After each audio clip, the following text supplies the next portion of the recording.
A very good evening to all of you. So today we are going to discuss on the feedback amplifier. Now we have already studied about the amplification process, and any amplification process will be of two types. The first one is the open loop system and the second one is the closed loop. Now how you are going to differentiate between the open loop and the closed loop? So when we talk about the open loop, it has got only the forward path. So suppose we will take one block and to this block we will say this as an amplifier. Now this amplifier has a gain of A, and to this amplifier we are going to apply the input signal. So what is going to happen? This input signal, it might be any waveform. This signal will be multiplied by the gain of the amplifier, and that will be reflected onto the output side. So this means that there is only one path, that is from input to the output. Now if there is any variation in the input signal, that is going to change your output signal. It means that your output is not remaining constant for the variation in the input voltage. Or suppose if the load side, if there is a variation in the load current, then that is going to drop the output voltage. So in practicalities, we don't require this type of varied output voltage. We want to have the output voltage constant irrespective of the line variations and the load variations. So for that only, we will have to go for the closed loop system. Now in the closed loop system, we will have to sense the output. So when you are sensing the output, you don't have to sense the entire output, or you will have to feedback the entire output onto the input side. So you will have to take only the fraction of the output voltage, and that will be achieved by using the feedback circuit. Now this feedback circuit will be the voltage divider circuit. Now this will produce a feedback signal, and this VF will be some fraction because ultimately it is a voltage divider circuitry. The it will be in this fashion. You can have R1, then you can have R2, and between these 2 points, you can see here between these 2 points, you will have to take the VF, and that will be fed to the input side. Now at on the input side you are having two signals now, that is the input signal and the feedback signal. So you will have to go for the mixer or the comparator. This is plus and negative. Suppose if you are feedbacking onto the negative part, then that is called a negative feedback. And suppose if you are feedbacking it to the positive part, then that is called a positive feedback. So positive feedback and the negative feedback will have their advantages and the drawbacks. Now we'll try to understand a simple block diagram of the negative feedback. And this is also important that the negative feedback is normally used for the amplification purpose, and the positive feedback will be used in the, you can say, the comparators and the oscillators. Now, we'll take one block. Now, this block is in the forward path. Now, this is the mixer you are talking about. This is plus, that is the input signal, and this is the input signal, fine.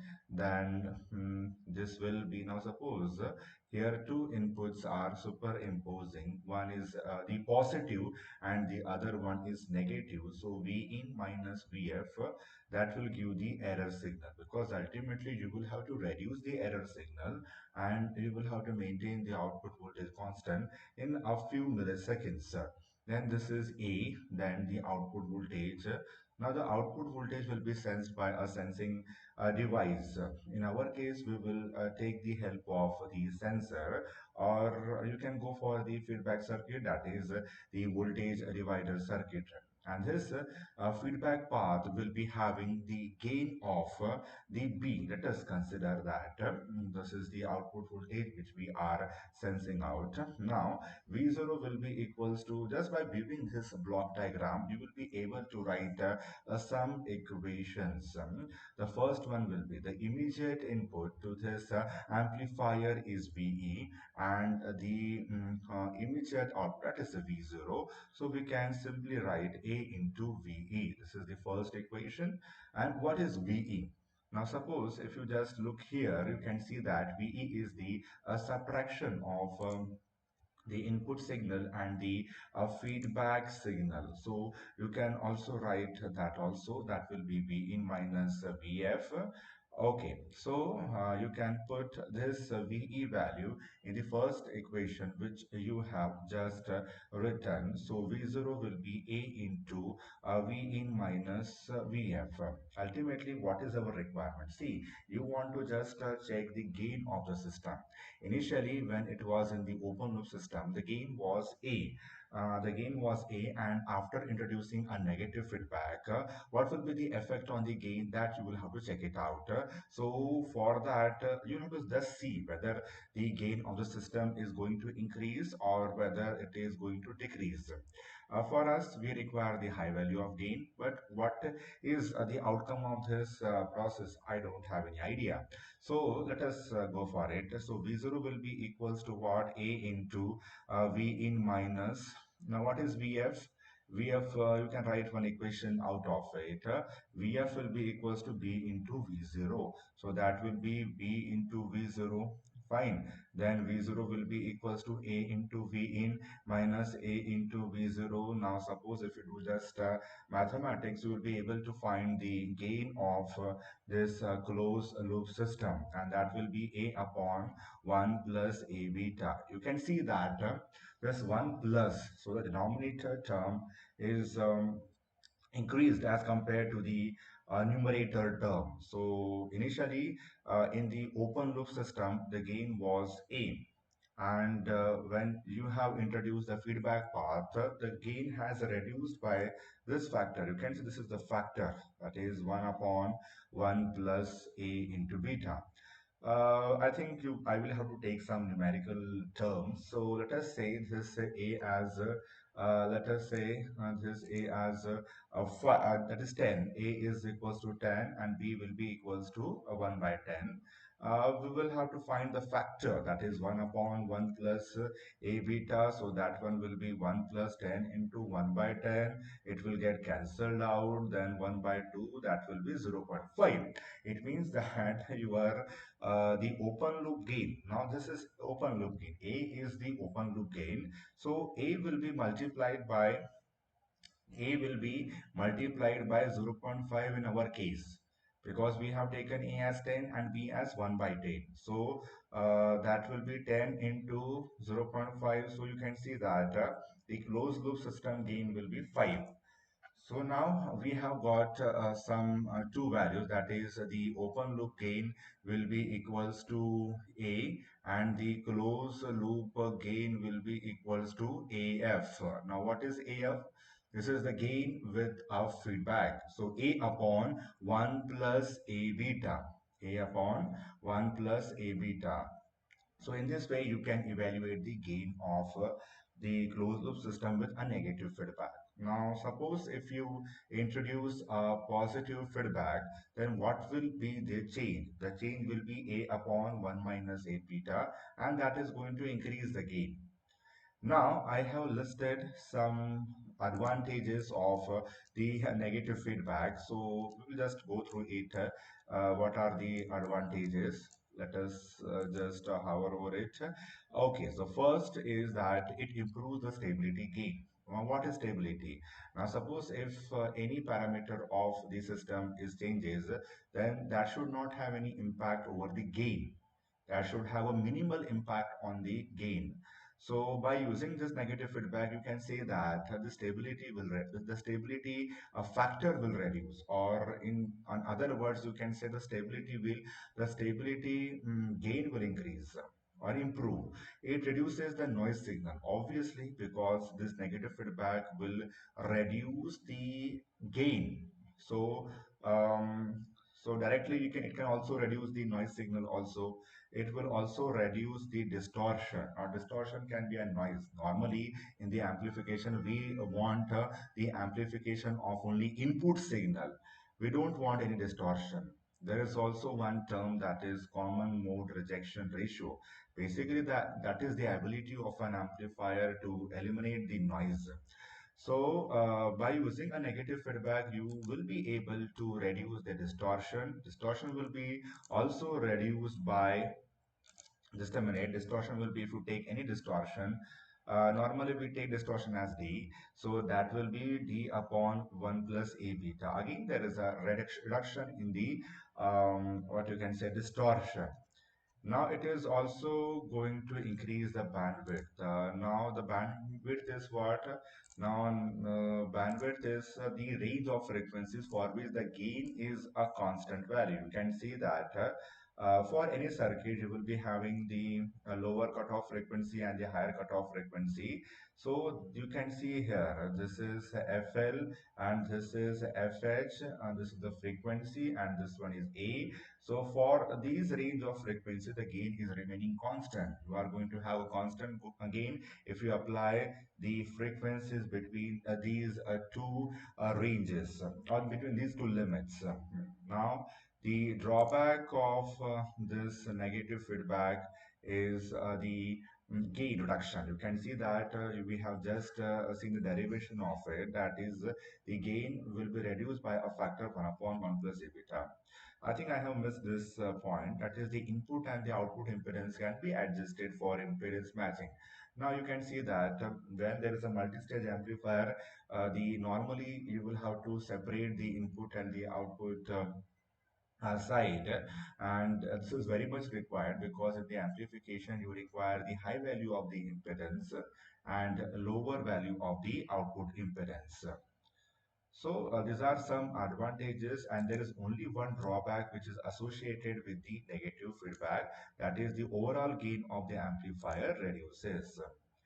Okay, so we will do some derivations. So the expression of the gain of a negative feedback amplifier.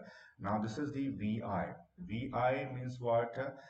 This is the signal during the open loop system. That is without feedback.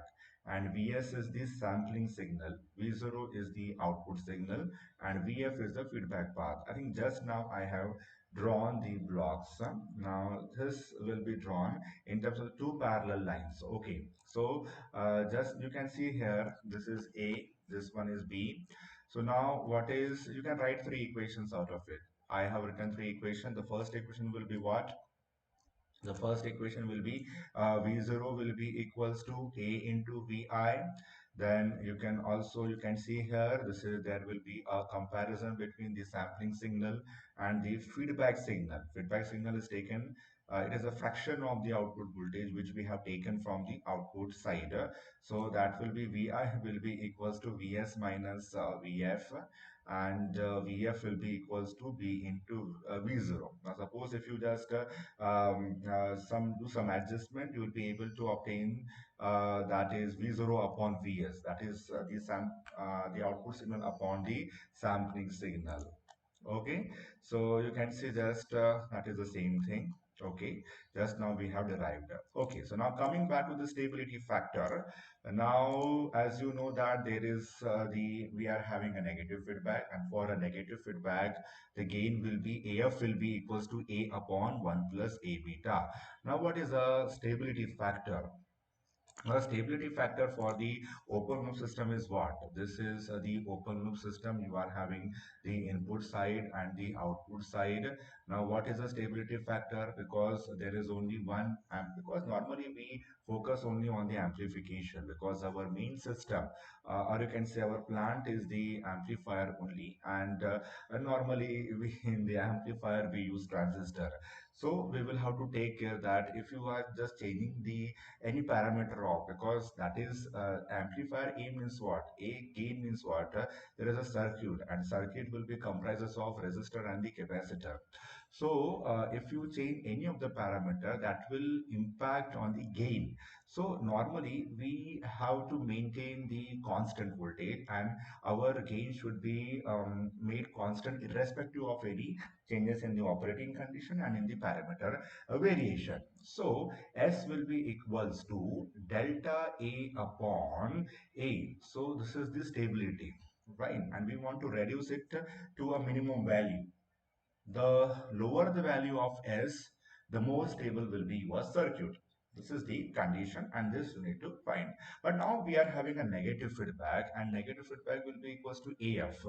That will be A upon 1 plus A beta. Is it okay? And so S dash will be equals to del AF upon AF. This is the, but how do we find this del AF upon AF? Right. We want to find the value of S dash, whether the stability, the S value reduces or not. That we will have to check it out. So what we do, we will we'll write one. AF will be equals to what? AF will be equals to, right, AF will be equals to A upon 1 plus A beta. So that will be del F upon del A. We will do the differentiation of this with respect to A. So 1 plus A beta del A upon del A minus A del, just a minute, A 1 plus A beta. If you do the differentiation, that will be 1 plus A beta. This del A upon del A, that will be 1 minus A.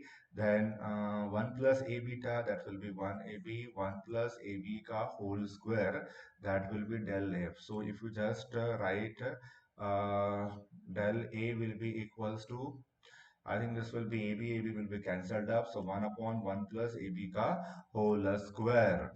Right. So now del AF upon del A, we want S dash. We want S dash, that will be del AF upon AF. So what we want to do, I think we will have to divide. We will have to divide by AF. So we want this AF, sorry, just a minute. We will divide this term. We'll divide this equation by AF. We will divide LHS and the RHS by AF. So this will be delta AF, that will be AF will be equals to 1 upon 1 plus AB ka whole square, that will be AF only. Okay, so if you just put the value, you will come across 1 AF. So 1 plus AB ka whole square. If you just write AF in terms of A and B. So this will be A, and this will be A1 plus AB. This will get cancelled up.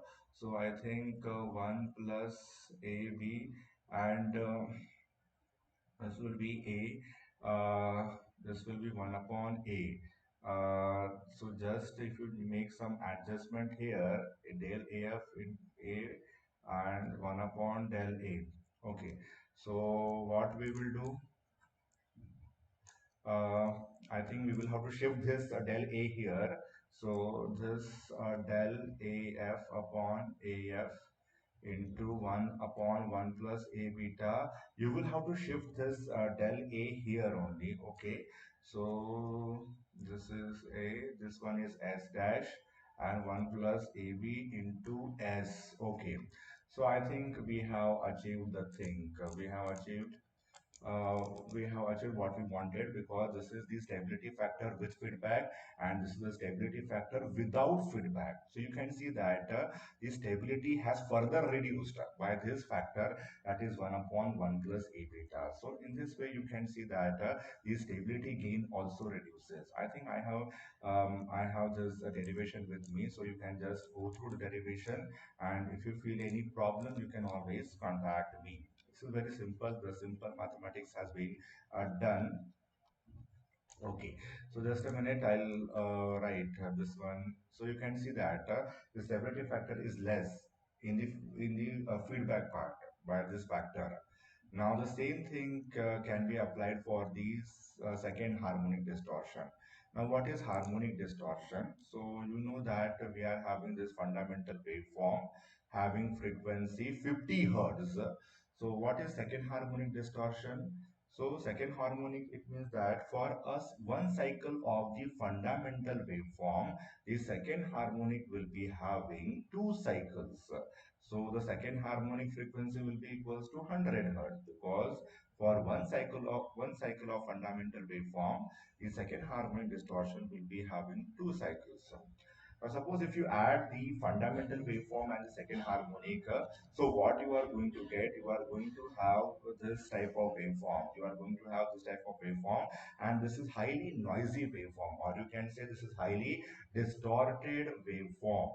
This you cannot apply to any load because if you apply this to any load, so the life cycle of that load will be reduced. So normally what we want our signal to be amplified, not the distortion. So by if by some means if you reduce the if you reduce the distortion, then that will be a boost to our system only. So that can be achieved by using a negative feedback. This will go through the analysis. Suppose now this one is A. This is the without feedback. That is the open loop system. D2 will be given, and you will be having that is this will be multiplied. Okay, whatever signal you are applying, whatever it might be distortion, it might be noise, that will get multiplied by A. So that will be A into D2. D2. Now for a negative feedback, you can see this is D2F with a feedback and it will be multiplied by this value. Fine. So you are seeing, because you can see here, normally this is the error signal. This is the error signal. D2F will be equals to what? D2F will be equals to D2F will be equal to D2 minus AB. Fine. D2 minus AB, because you can see here this what is the value? This value D2F, and it will be multiplied by A. So what signal you are going to obtain here? A into DTF. Now this will be given to a feedback path. So B multiplied by this value, that will be AB D2F. So that we have written here, D2F will be equals to what? D2 minus this signal. Fine. Now suppose if you shift this value here, then that will be 1 plus AB D2F. So D2 upon 1 plus AB. Again, the distortion has reduced by this factor. So what we have concluded today, that by negative feedback, you are going to incorporate one term into your system. That is what? 1 upon 1 plus A beta. So everything will be reduced by that much value. So this thing you will have to keep in mind. So this is for today's lecture. We will meet tomorrow at the same time.